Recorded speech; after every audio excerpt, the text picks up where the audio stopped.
the end of this work period, Madam President, I think it's time that they come forth to give us a status as to where they are so that if there's other routes that ought to be taken, people have the ability to do that.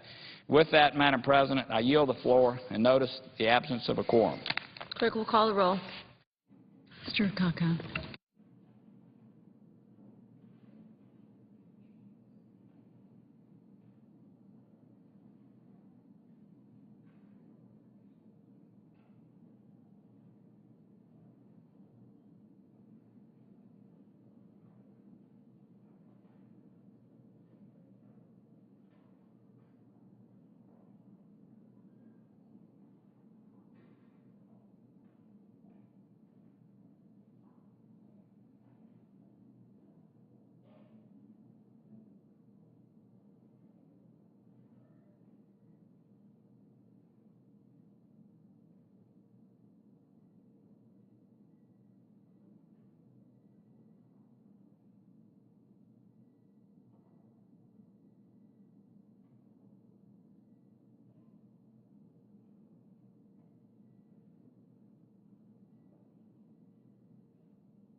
lifted.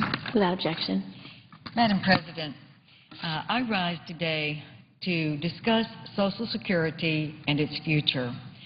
This is certainly an issue that affects all Americans, and Madam President, now is the time that we can address it in a way that will not be horribly obtrusive to the people who will be on Social Security in 25 years when it just hits the bottom and we have stark realities that are going to hurt people. We can avoid that. Last Thursday, I introduced with Senator Jon Kyl as an original co-sponsor Senate Bill 1213, the Defend and Save Social Security Act, a bill that will secure Social Security for the next 75 years without raising taxes and without cutting core benefits to anyone. 28 years ago, this past April, Congress and President Reagan came together in a bipartisan manner and acted decisively to address Social Security's finances to save the program for retirees.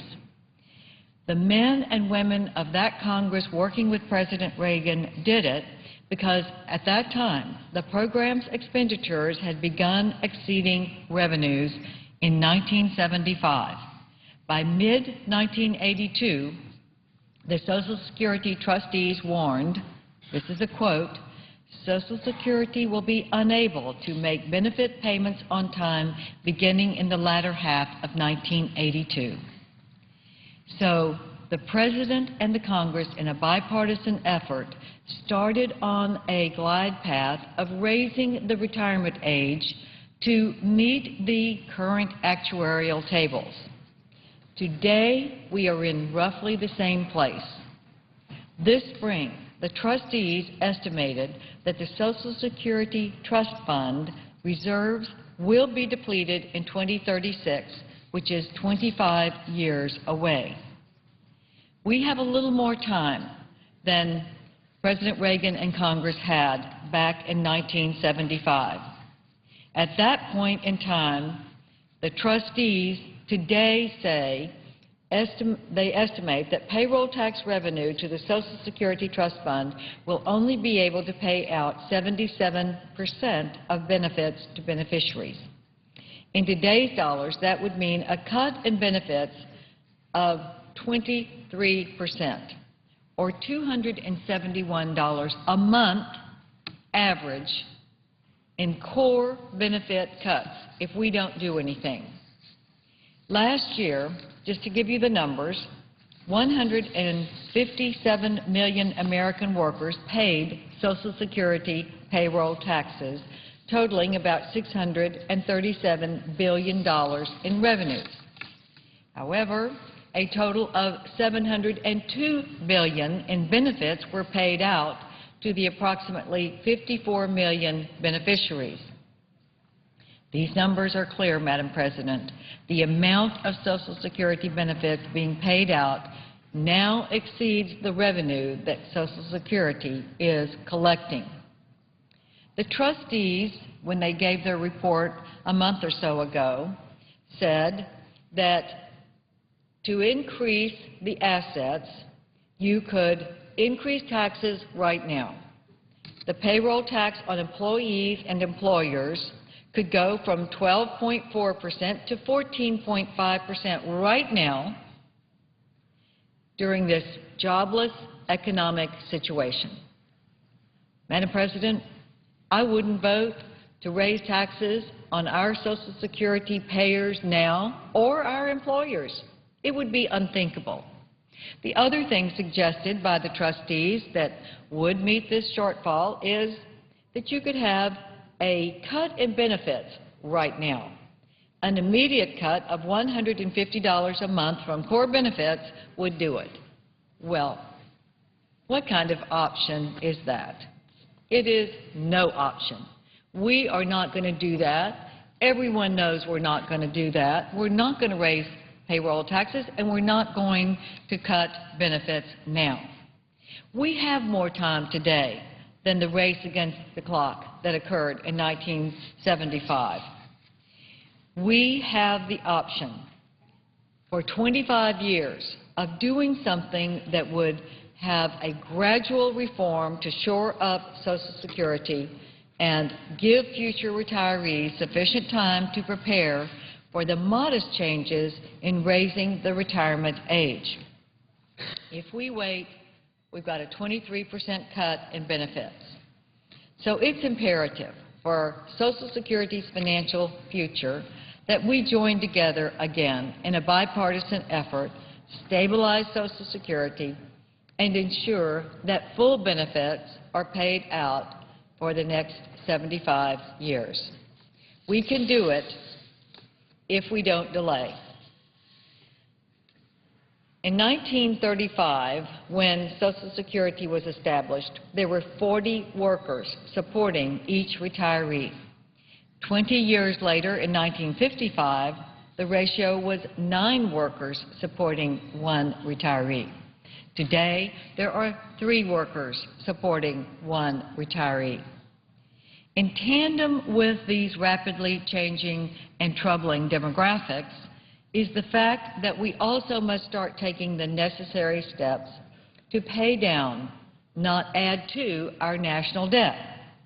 We know that the Vice President Biden, along with members of the House and Senate, are negotiating. As we speak, the staffs are working and the members have been meeting. They're negotiating to try to do some kind of spending cuts before the debt ceiling is reached. The $14 trillion debt ceiling will be reached around the 1st of August of this year. So now the Vice President and the group from the House and Senate are meeting to try to cut spending because we're not going to raise the debt ceiling unless there is real reform. A number of us on both sides of the aisle have agreed we've got to have spending reform so we don't have to raise the debt ceiling again beyond $14 trillion. So now is the time that we can address the issue of the debt and do it in a responsible way. Because if we just use discretionary spending for the reforms needed, we'll never get there. We will never have enough cuts in discretionary spending. Why is that? It's because discretionary spending is less than 50% of the spending of our government. It is the mandatory spending that is the vast majority of the spending. Discretionary spending is in the 40% range. 60% is mandatory. So we can't get there for responsible budgetary cuts without looking at the entitlements. So now, what kind of entitlements do we have to work with? Medicare, Medicaid, and Social Security.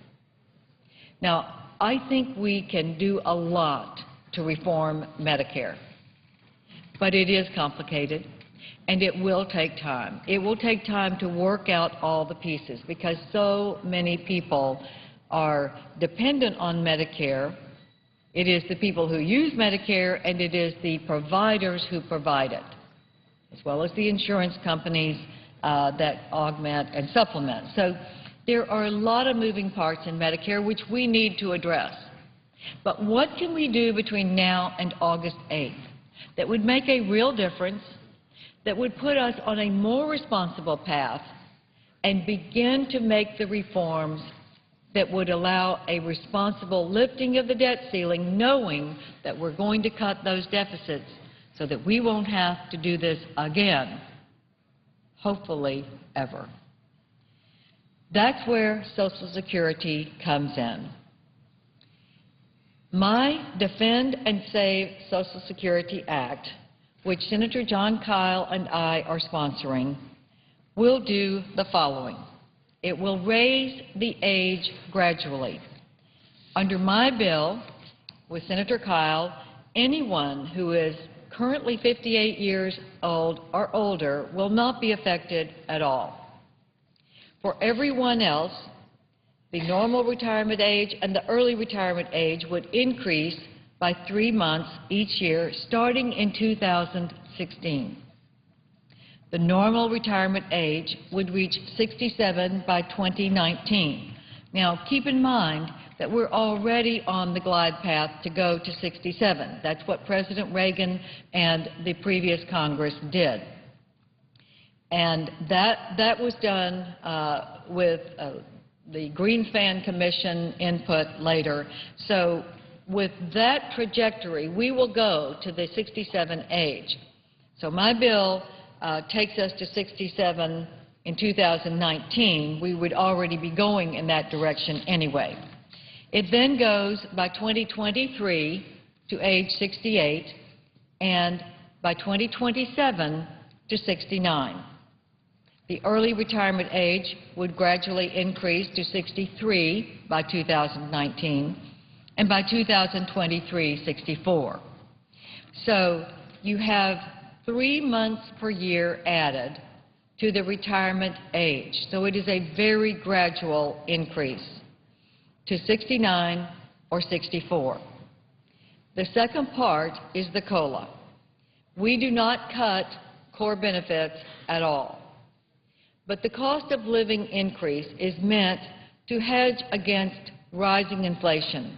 And when inflation gets above 1%, then you really need, in my opinion, to start helping people with COLAs. Under my plan, we would start COLAs after inflation is over 1%.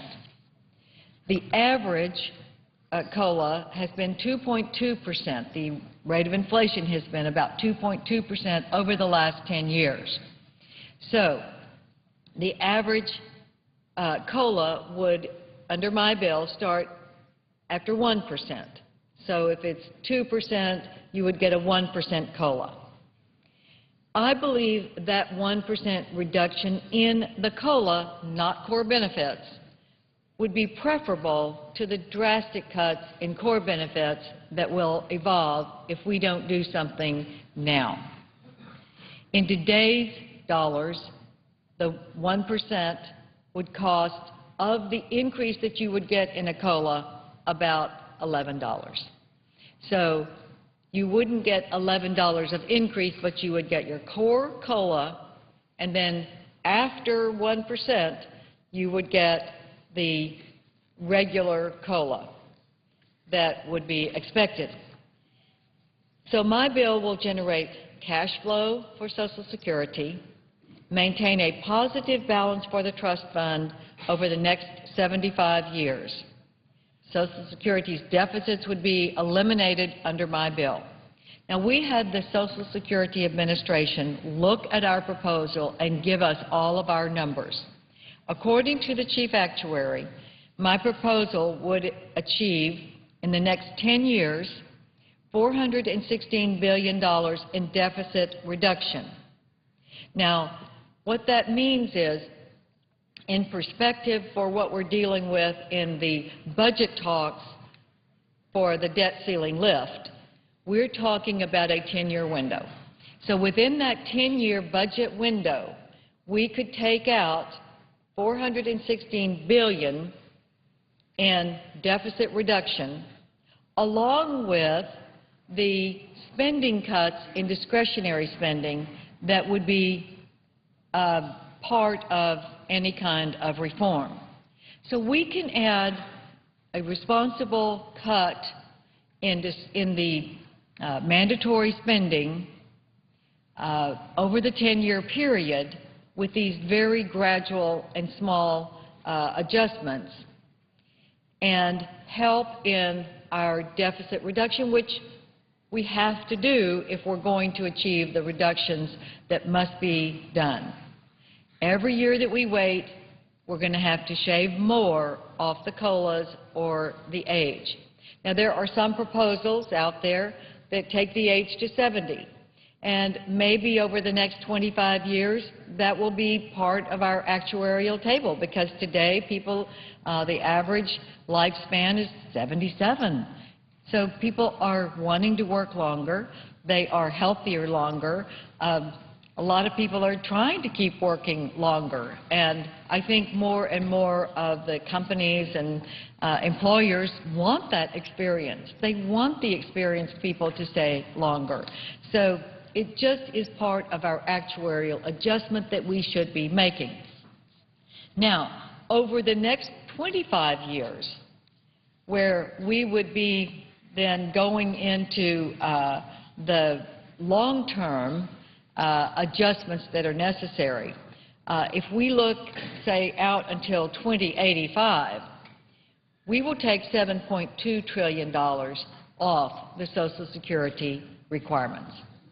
So now you're talking about fiscal responsibility, looking at both sides of our spending equation, mandatory as well as discretionary, which gives us a real chance to make a difference and to say this Congress, hopefully working with this President, because it's got to be bipartisan. We can't pass a bill that the President won't sign. And the Democrats are in the majority in the Senate. Republicans are in the majority in the House. So this is going to take some compromising. The Republicans don't control the Senate, and Democrats don't control the House, and they don't control the White House. So it's not like we're able to say, my way or the highway. Can't do it. And neither can the President. So we've got to come together if we are going to make the very tough choices that will get our fiscal house in order for future retirees to have the cushion that Social Security would be. It's supposed to be a safety net. Madam President, it's to talk another day, but we need a better retirement option for our retirees as well, so they can save more in IRAs, because Social Security is not supposed to be a pension plan. It's a safety net. It's a supplement. So if we can solve this, the next thing we ought to be doing is adding more options for people to save. And we have done some of that with the bill that I sponsored with Barbara Mikulski, the Democrat from Maryland, with spousal IRAs. We have increased the amount that you can save and that a stay-at-home spouse can save, and we've made some major good moves in the right direction, but that is different from what we're talking about today, which is Social Security. Now, I have written a letter to the Vice President. I have asked him to put Social Security on the agenda, because when we finish all these discussions, they're going to come back with cuts in discretionary spending, but it can't be enough when it's less than 40% of our spending. We've got to look at entitlements if we're going to be responsible.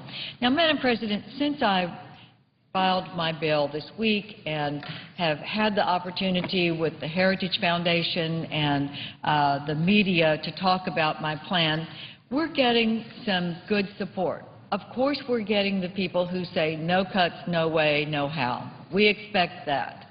But it just is burying your head in the sand if you say no way, no how. So we're getting some support. The founder of the Association of Mature American Citizens, Dan Weber, who on their website says they now have 160,000 members, the fastest growing organization for older Americans in our country, has stated his support for my proposal. They see that changes have to be made. They've even gone a step further and talked about private accounts, which I certainly support, but it's not in my plan. So I appreciate the Association of Mature Americans being willing to do what's right for their constituents, their retirees, but also for the long term, to say we know that if we're going to have a responsible approach, entitlements must be on the table, and Social Security is one that we can do if it's bipartisan together. My plan will address the issue now with no tax increases and no cuts in core benefits. It will have the gradual raise in the retirement age, affecting no one before the year 2016, and after that, 3 months a year. Just 3 months a year in added age to be eligible for Social Security. And the cost of living adjustment would be adjusted 1% down, and after 1% inflation, then you would have the cost of living adjustment as well, but no cuts in core benefits. So the amendments of the past in 1983, the amendments that have put us back on track with actuarial tables in the past can be done again. Madam President, it is my great hope that we can step up to the plate like those who came before us did, do the right thing for the long term, and burst the bubble that we can reform spending only addressing the discretionary side. It is a myth. Anyone who tells you with a straight face, I'm not going to look at the entitlements, is not being a responsible steward of our problem. And that's what we were elected to do, and I hope we can put together a bipartisan coalition working with the President to do it. Thank you, Madam President, and I yield the floor.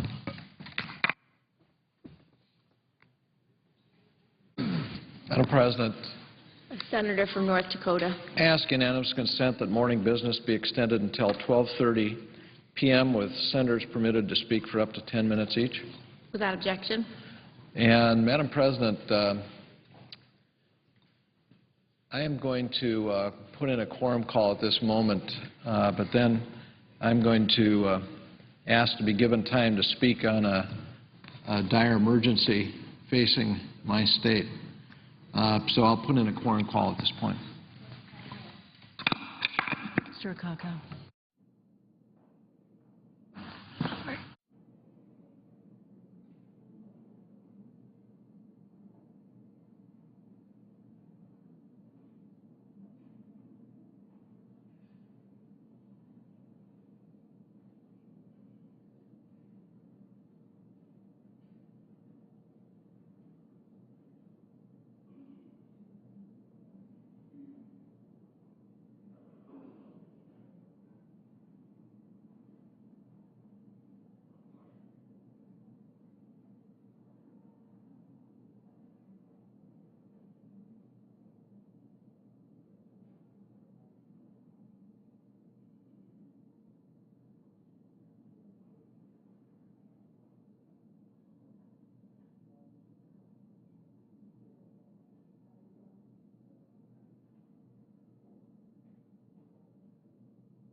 Mr. Alexander.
Madam President, I'd ask further proceedings on the quorum call be dispensed with. Without objection. Madam President, I would ask unanimous consent to use such time as I might consume. Without objection. Madam President, the city of Minot, North Dakota, in my hometown, is facing a dire emergency. Minot and other communities on the Souris River in my home state are facing a flood of epic proportion. We have a wall of water heading toward the city. I'm told that the sirens have just sounded in that town, alerting people to evacuate. You can see this is the headline this morning from that town's major newspaper, and the headline is "Projection Devastation. Minot residents evacuate as historic rise in the Souris River approaches." Madam President, this flood is a result of overly wet conditions for an extended period of time, record snow melt combined with record rainfall in the basin above the city. We are now told that perhaps a third of the city will be underwater, and unprecedented rains have filled upstream reservoirs to capacity, leading to a dramatic change in the forecast in just 48 hours. On Saturday, we were told that we could expect a flood level of 1,555 feet in the city. On Monday, we were told 1,566 feet, an 11-foot increase in 48 hours. Madam President, the result is the defenses that have been built up over an extended period of time that gave us about 3 feet of freeboard were absolutely incapable of dealing with a flood of this magnitude and a rise happening this rapidly. This is a headline from yesterday in the Minot Daily News. Kind of summed it all up. It's a sad day. Crest could be 10 feet higher than the crest we had on June 1st. I mean, it is staggering to understand what's happening here. There are 4 reservoirs above the city of Minot, all of them filled to capacity. In fact, the major reservoir in Canada, we have been told the floodgates are wide open. They cannot control the flow of water. Whatever comes in is going out because they have lost control, the ability to meter out the water. And this is what we're seeing happen all over Minot as crews rush to try to provide secondary defenses to protect as much of the city as possible.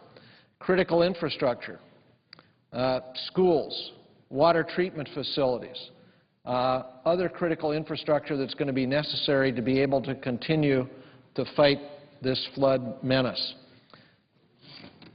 Madam President, this was the headline of the Bismarck Tribune: "Crisis to the north. Souris floods force 11,000 residents from the city of Minot."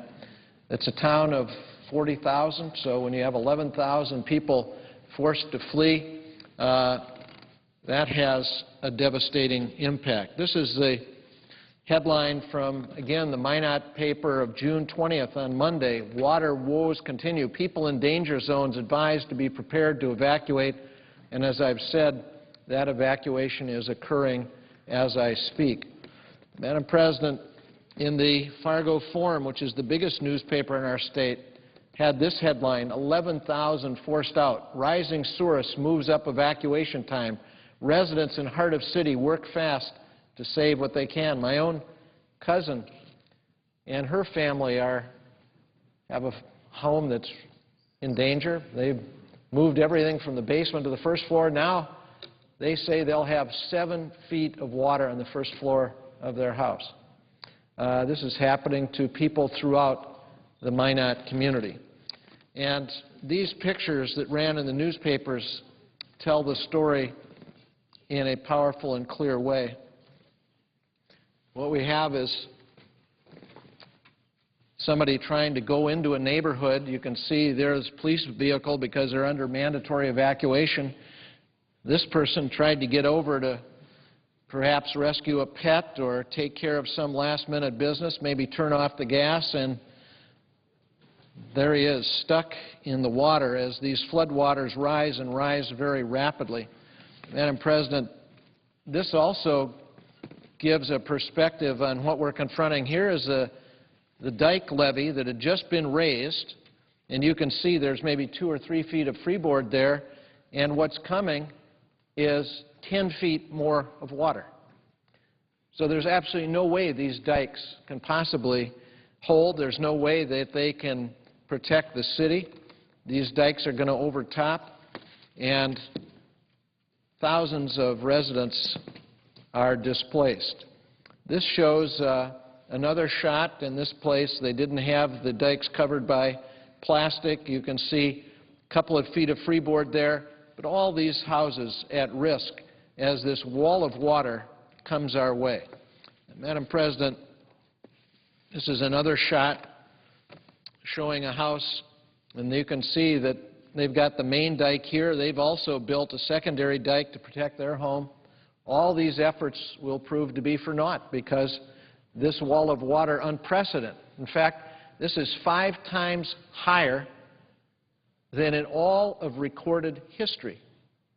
That's what's happening to this community of Minot, North Dakota. 40,000 people, the home of one of the major Air Force bases of the United States, home of Minuteman missiles, home of B-52 bombers. Minot, North Dakota, 4th largest city in my state, and about to experience the greatest devastation in the history of the town. A flood worse than the 1969 flood by many feet, and that flood was a record to that point, the 1969 flood. Here are the evacuation zones that gives you some sense of how major the relocation is of people out of this city. These are the evacuation zones 1 through 8 that go right on the edge of the river, and you can see all of these people under mandatory evacuation. They're going to have to leave. They're going to have to leave very quickly. Madam President, I'd like to end as I began by showing the headline this morning in the Minot Daily News. Projection, devastation.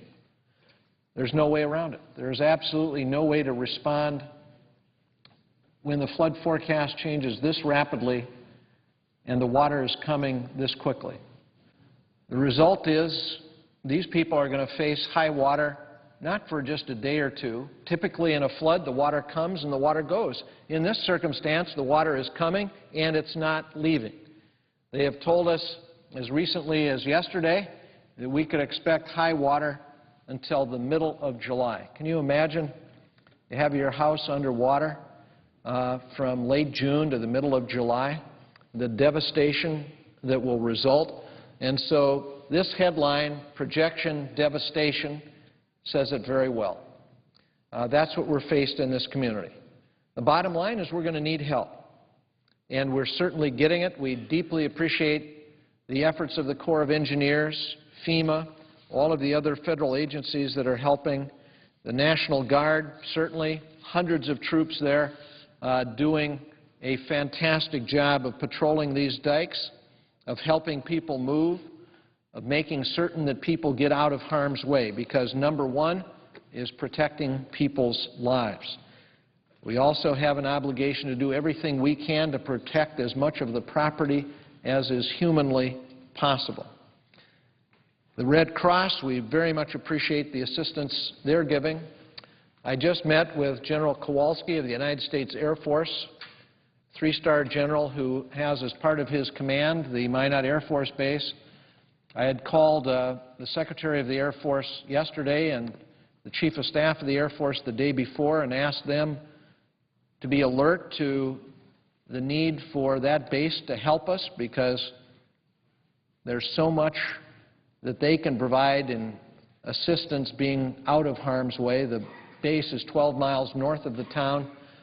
So General Kowalski came to me this morning to deliver the message that the United States Air Force is prepared to help in every way possible. We deeply appreciate that commitment, and that support. We remember very well in '97 when we had record floods in Grand Forks, North Dakota, that is home to one of the other major Air Force bases of the United States, the extraordinary support and help they provided to us at that time.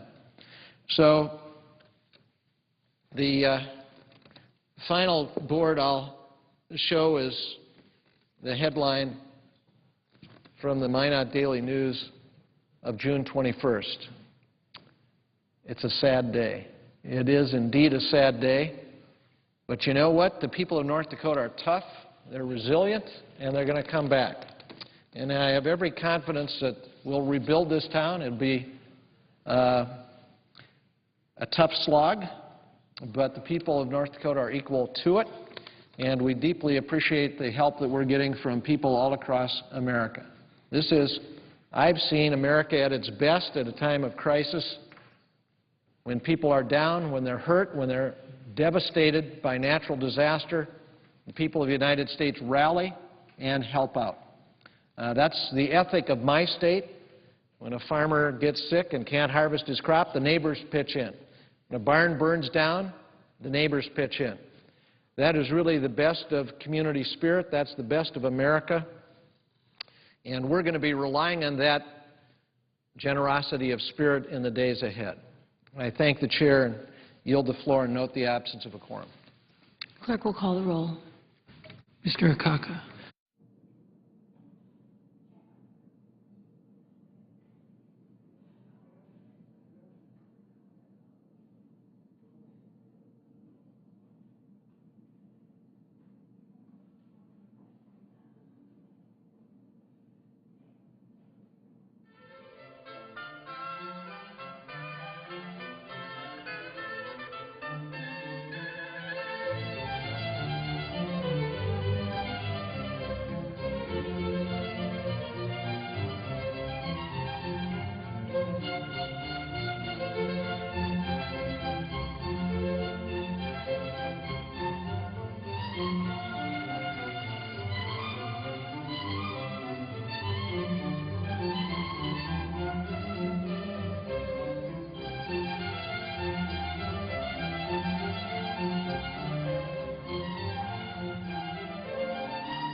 Madam President,